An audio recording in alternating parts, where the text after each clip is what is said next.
j'ai été obligé de quitter le Rwanda. À l'époque, j'étais député à l'Assemblée nationale de transition pour le Parti socialiste rwandais. Mais quelques mois avant, j'ai eu l'occasion, c'est peut-être une chance, d'assister à une séance au cours de laquelle l'ancien président de la République, Pasteur Bizimungu, est venu nous expliquer les raisons pour lesquelles l'armée rwandaise était au Congo, au Zaïre à l'époque. Il a amené avec lui une carte et il nous a expliqué dans une séance qui était à huis clos jusqu'à quel niveau le Rwanda précolonial pouvait être délimité. Et donc il a montré qu'une partie du territoire du Congo actuel, d'après lui, revenait au Rwanda. Il a même parlé plus tard à la presse de la nécessité d'une seconde conférence de Berlin. Ce ne sont pas des fictions, ce sont des déclarations politiques actées.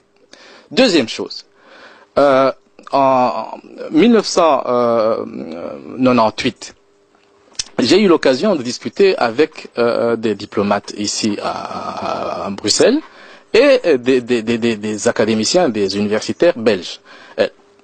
Des deux types de discussions que j'ai pu avoir, il y a au moins un académicien, un universitaire belge qui a parlé de la nécessité de l'établissement d'un État tampon entre le Rwanda et le Congo, comme solution, d'une part, à l'instabilité du Kivu, et d'autre part, à l'instabilité du Rwanda.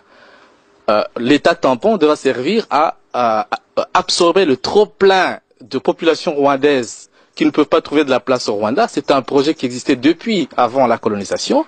C'est pas une fiction. Il y a eu un mouvement, un organisme précolonial qui a été, je veux dire, colonial, qui a été mis en place par la tutelle belge pour transférer de façon organisée des populations du Rwanda vers le Congo. Donc c'est une chose qui est là, qui existe.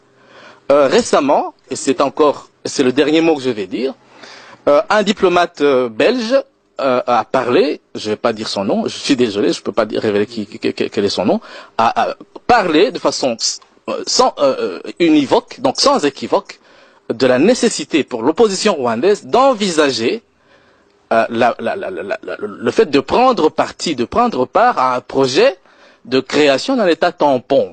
Donc ce qui veut dire, ce sont des choses réelles, ce ne sont pas des fictions. Maintenant, il se peut que ces projets échouent, il se peut que ça n'aboutisse pas. Ce ne serait pas la première fois que ces projets de balkanisation de l'Afrique échouent.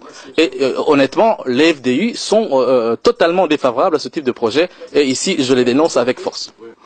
Nous avons été invités en Allemagne par une église allemande. Et lors de cette rencontre, il se trouvait là-bas des responsables politiques allemands qui nous ont demandé ceci, qui nous ont dit ceci.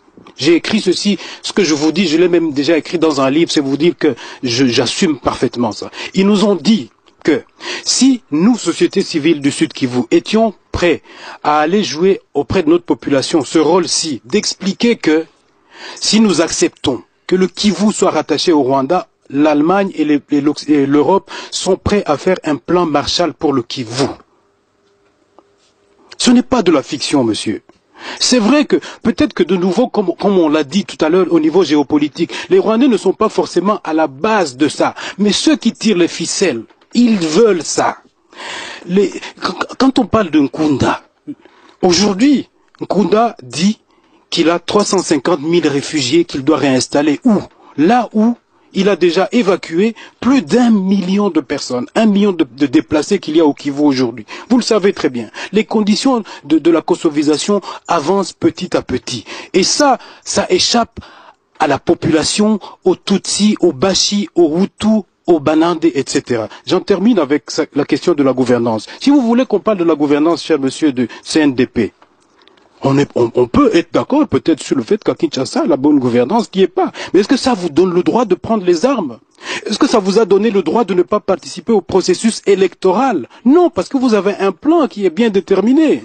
Ce qui nous présente la guerre au Congo comme une guerre ethnique, c'est celle